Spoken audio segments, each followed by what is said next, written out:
dại này không biết một cái tượng gì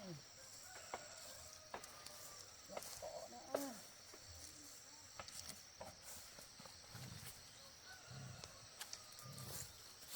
Luống này chỗ này trồng rau diếp, một luống dài thế này, còn bên này thì trồng rau khác, trồng rau gì.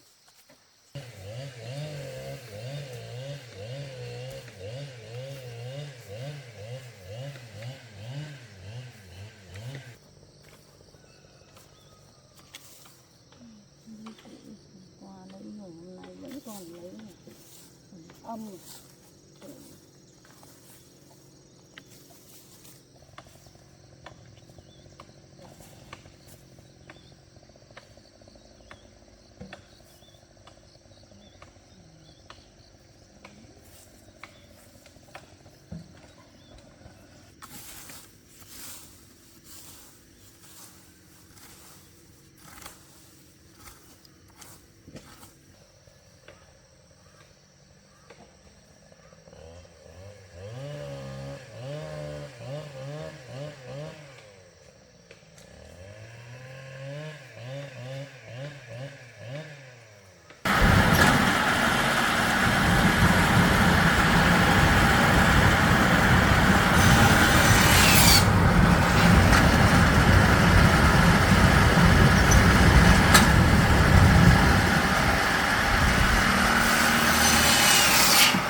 luống này là đã trồng hết 100 cây rồi, đủ. Cần làm một luống thôi mà. Tận chỗ này lấy cỏ đi hết đi. Mình làm luống nó dễ, không kiểu cái cỏ này đi này, tí ra rườm rà lắm.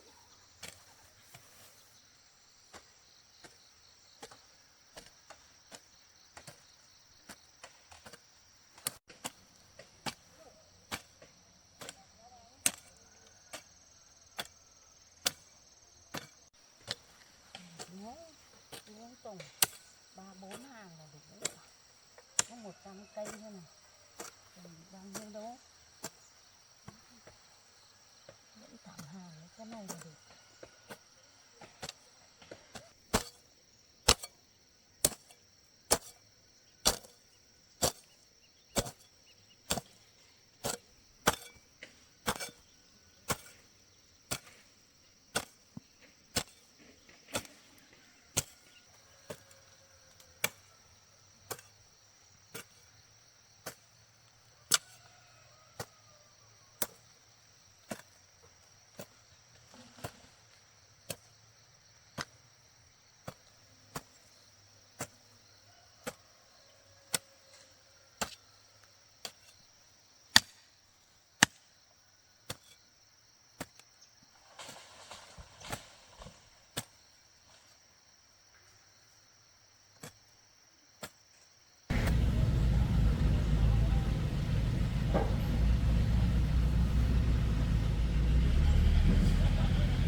Đoạn ngắn nữa thôi, xong rồi đánh luống lên này, đây là trồng thôi, lau tiền thôi.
này lấy dầu để trồng á.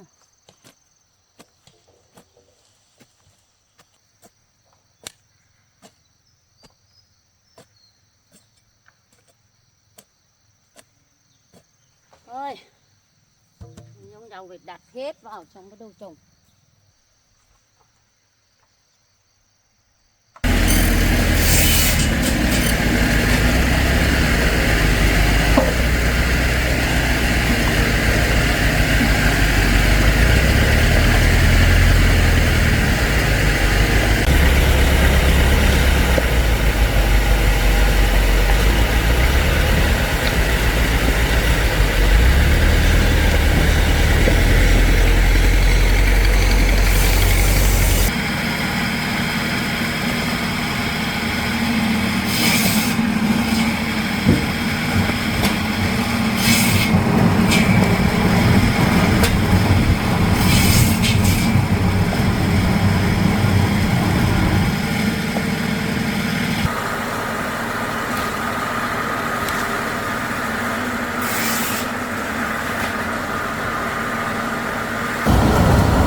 Đây là hố xong mới trồng, xong vừa đi vừa đặt vừa trồng vừa đặt thì nó cũng phức tạp lắm.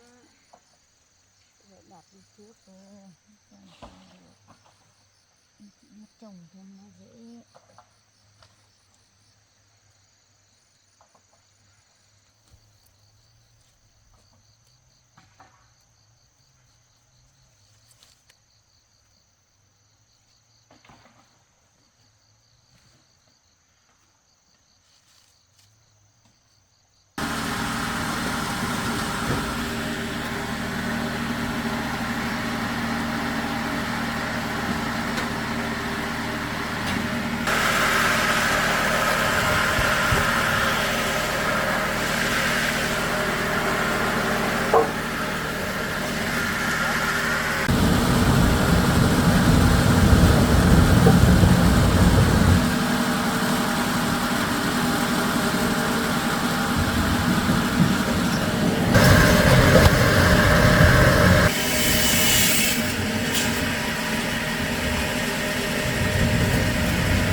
hết luống này đầy trầu.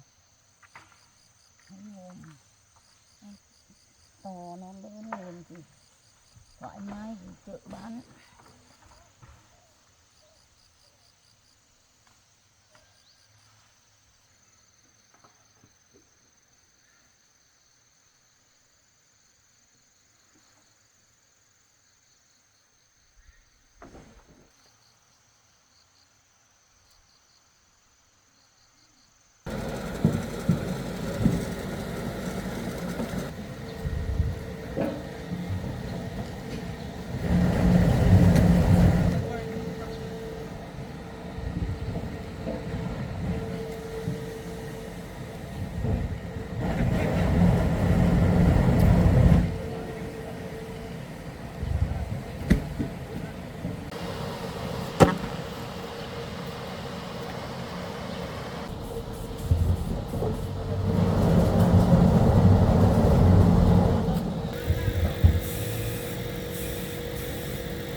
Vất vả này mà cô ấy cũng vẫn phải làm cơ à? Tội nghiệp cô ấy thật.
chà. Tưới nước rồi tưới tưới héo.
Trong đi lấy nước để tưới qua không thì nó héo.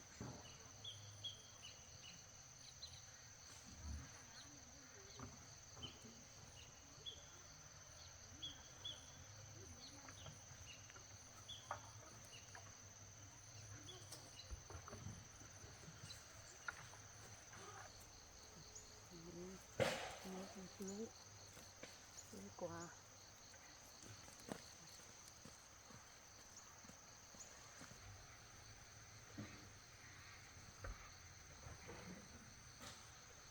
Em mà đi sớm một tí thì anh giả 150, em đi muộn anh giả 100. Chúng ta anh gửi tiền công. Cảm ơn nhé.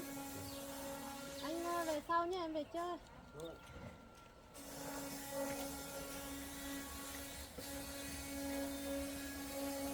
Đi xuống dưới.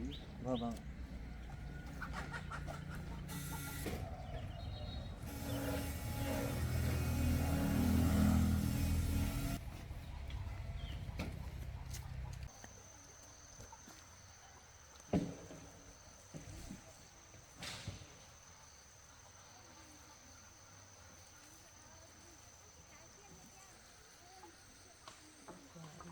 Để nắng héo này. Tiếp. Héo.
vịt đấy.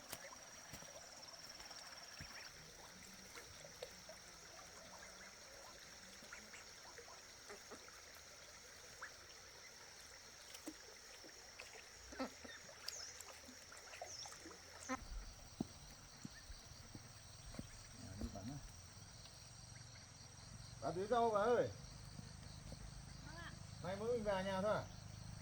Vâng, hôm nay tôi một mình ở nhà thôi, cháu nó đi học, mẹ nó thì đi làm rồi. Thế anh vào nhà đi.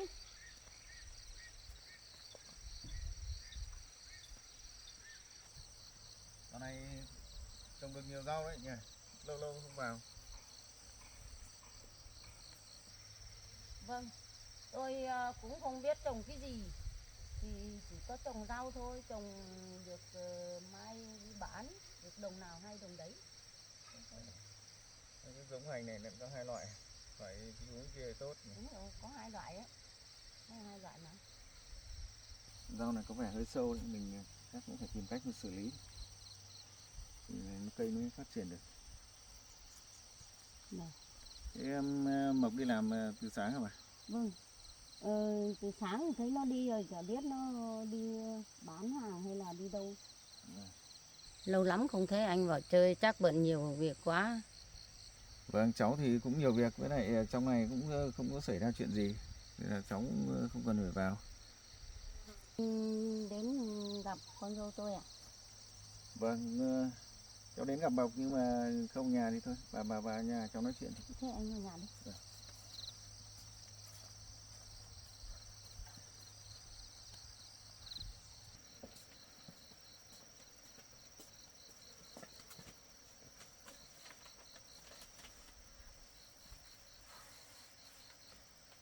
Dạo này bà đã khỏe hẳn lại chưa? Cảm ơn anh, tôi khỏe rồi. Vâng, thế là vừa làm việc thì vẫn phải làm nhưng mà sức khỏe thì vẫn phải giữ gìn. Ốm đau ra đấy thì lại mệt. Vâng ạ, tôi cũng từ hôm ốm đến bây giờ thì con dâu cũng không cho tôi làm việc gì nặng đâu.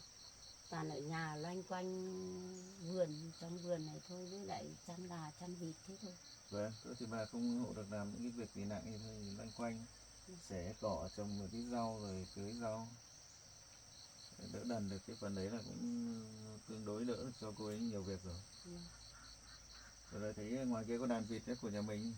Vâng ạ, đàn vịt của nhà mình đấy. Cũng lâu cháu không vào. Thì hôm nay nó cũng có một chút chuyện thì Mộc ở nhà được thì cũng tốt, mà Mộc không nhà thì thôi trao đổi bà. Để hỏi bà xem cách đây khoảng 2-3 hôm ấy, thế có cái cậu nào cậu vào đây giúp đỡ hậu hành gì không? Ở đấy, anh mà không vào thì tôi cũng định ra để gặp anh. Cái chuyện đấy có cái cậu thì bảo là bạn của con dâu tôi vào đây mấy lần, bảo là đi vào cho một bó củi rồi là hộ tôi làm cái này cái nọ, bảo tôi là đừng cho con dâu tôi biết, thì tôi cũng không biết làm thế nào, có nên cho Mộc biết không hay là không nên cho thì tôi cũng chưa quyết định, tôi vẫn thấy lo lo. Cậu còn đưa cả tiền cho tôi nữa, cậu ấy bảo là cậu bị bệnh hiểm nghèo, cậu ấy muốn giúp Mộc nhưng mà thời gian thì không nhiều nữa, cứ van xin tôi mãi, bảo tôi cố nhận số tiền đấy để mà giúp đỡ Mộc.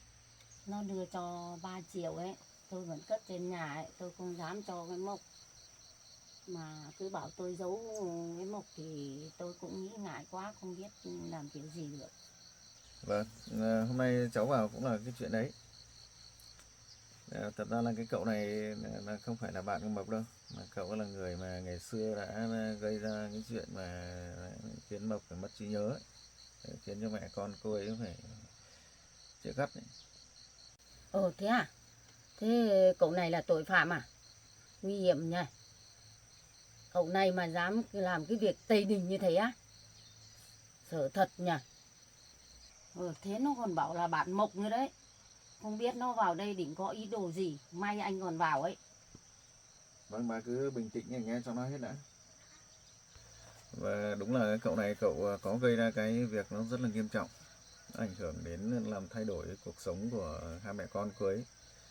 Đấy, nhưng mà ở cái thời điểm đấy là cậu ấy gọi là có cái dấu hiệu của cái bệnh tâm thần. Đấy, mà sau khi là cái chuyện đấy xảy ra là cậu ấy cũng đã chịu trách nhiệm trước pháp luật rồi. Trong trại giam này cũng cải tạo rất là tốt, trong hồ sơ là nó ghi như vậy. Cho nên là bà cứ yên tâm, vì vừa rồi là cậu ấy cũng lên trình báo, xong đấy cũng trình bày cái nguyện vọng là đấy cũng muốn được vào đây giúp đỡ. Theo tôi nghĩ là cậu ấy cũng đã có sự thay đổi, cho nên là bà cũng không phải lo đâu. Lo chứ anh. Có khi nó còn nói dối cả tôi, nói dối cả anh ấy. Không có thể tin tưởng được đâu. Một người đã làm được việc Tây Đình như thế là nguy hiểm lắm ấy.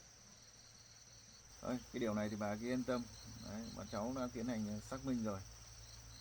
Trong cái thời gian cải tạo ấy, thì là cậu ấy cũng có những cái biểu hiện rất là tốt, dũng cảm.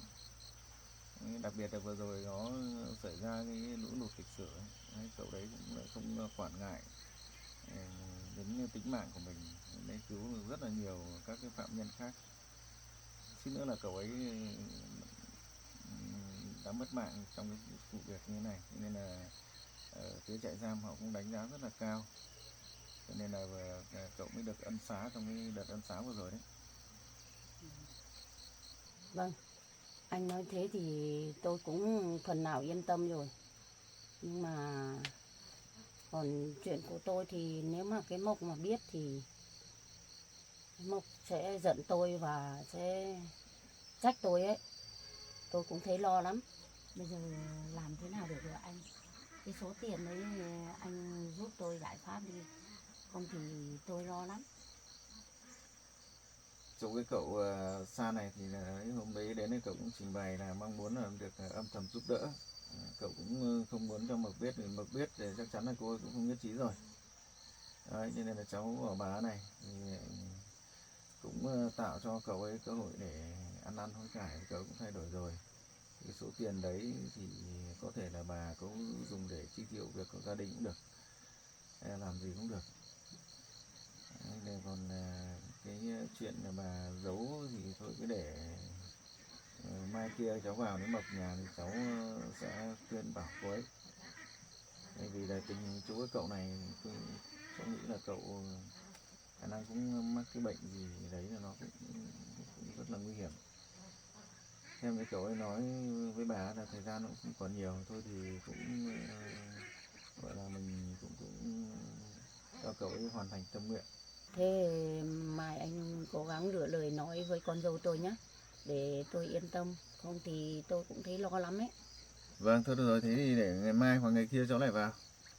Nếu mà Mộc có về thì bà có bảo là cháu có đến tìm và có cái chuyện gì muốn nói.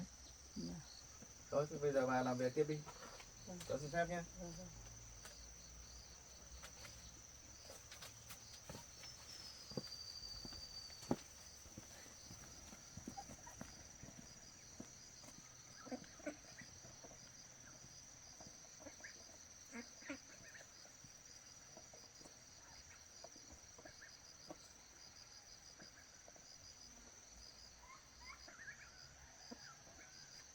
Tình hình này biết có ổn không? Sợ con dâu phát hiện thì nó lại trách mình. Làm thế nào được? Lo lắm.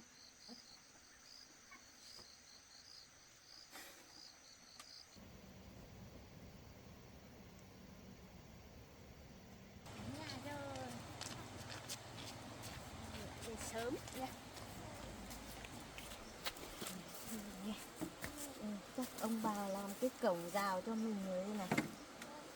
Đi ra đi vào là rào cửa nào, đóng cửa nào lên. Hôm nay không mang cặp sách đi học, hay không hay nhỉ, hay nhỉ?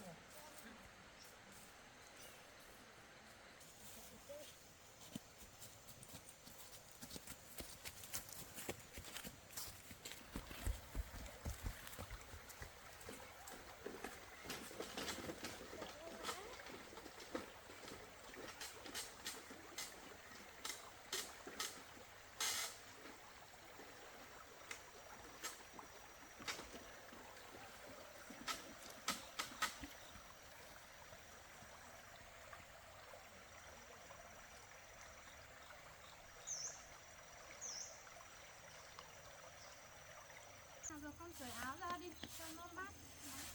Con học về à?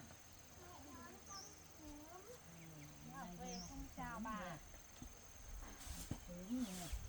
Sớm nè, hôm nay thì sớm nè. Mẹ đi làm xong mẹ đón luôn.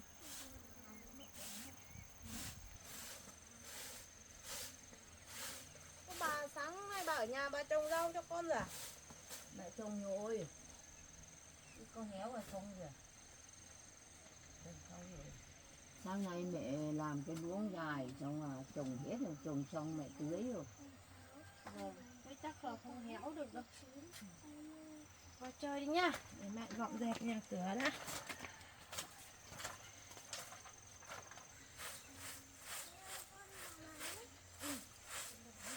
Mẹ quét cây đi sạch đấy. Con lá có cây cọc vào chân ấy.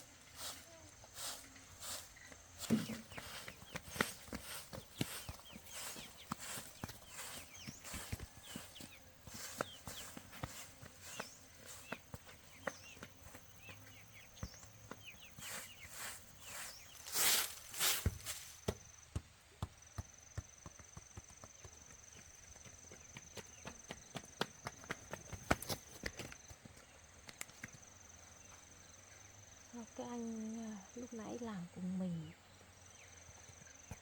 tôi thấy quen nhỉ. Tôi thấy anh ấy có cái biểu hiện lạ lạ.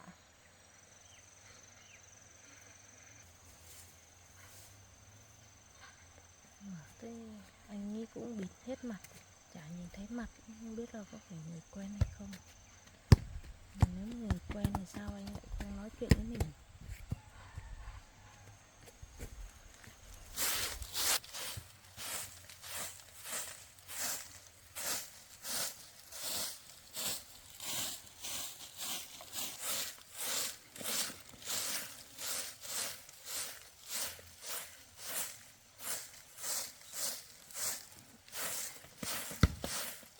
Con sút mạnh thế,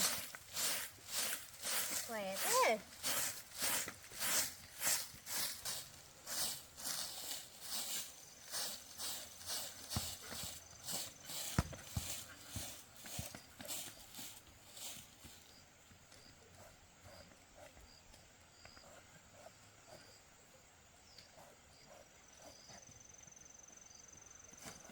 Đàn vịt vẫn chưa về à bà? Chưa mẹ cho ăn xong là thả ra ngoài rồi, thả ra chuối rồi, chưa về đâu. Chắc ở dưới ấy, trên chuối ấy. Nó đói không biết đường về nhà không?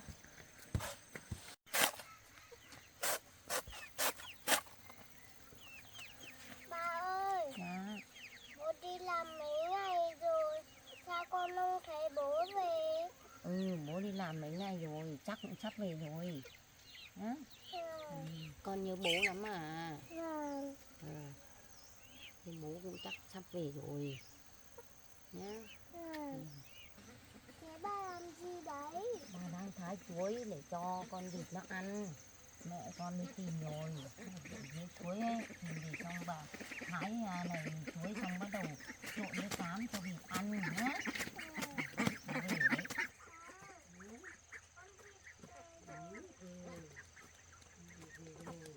Nói nó về đấy. Thấy bà băm cái này nó về nó đòi ăn ấy. Bà chuối mà biết bà băm chuối cho nó ấy. Nó về nó đòi ăn ấy. Bà băm chuối trộn với cám cho vịt ăn nhá. Nó lớn rồi đấy, sắp ăn thịt rồi đấy. Sắp cho con ăn còng rồi đấy.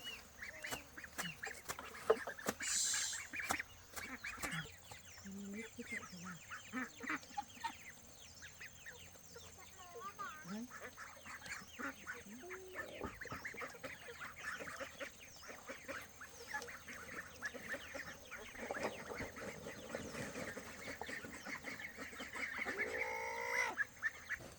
Bà nha, bà lấy cám trộn cho vịt ăn nha.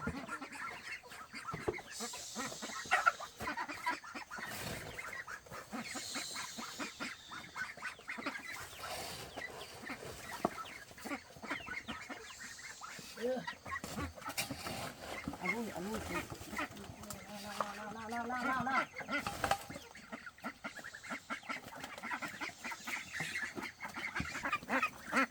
Đấy, thấy chưa? Đòi ăn đấy. Đói lắm.